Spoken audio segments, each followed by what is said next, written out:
L'UCI rendra sa réponse le 22 septembre prochain en Australie. La Haute-Savoie est candidate au championnat du monde de cyclisme 2027.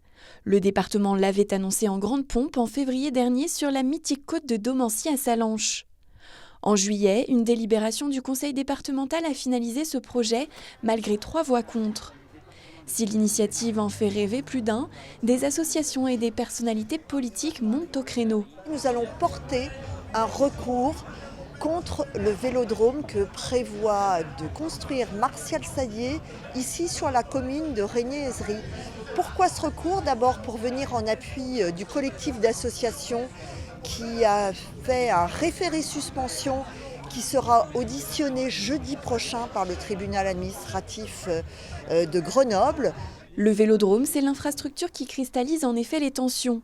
Un collectif d'associations a ainsi lancé une pétition pour s'opposer à sa construction.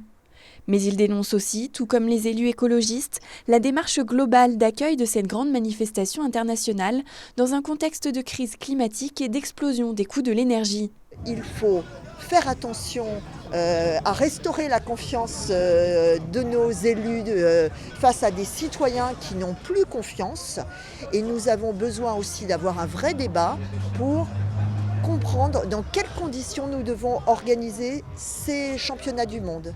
J'ai alerté le président de l'Union cycliste internationale sur ce sujet et je souhaite aussi qu'on garantisse aux collectivités locales qui devront assumer ces investissements qu'elles puissent aussi être financées sur les montants de fonctionnement parce qu'on sait que c'est là-dessus que va se constituer l'essentiel du coût global. Et tout ce qu'on mettra en coût de fonctionnement sur les vélodromes, c'est de l'argent qui ne sera pas utilisé pour des pistes cyclables, pour des équipements sportifs. Et c'est ça qu'attendent les Hauts-Savoyards. De son côté, le président du département, Martial Saddier, ne souhaite pas s'exprimer sur le sujet avant la décision finale de l'UCI, qui sera donc connue dans quelques jours.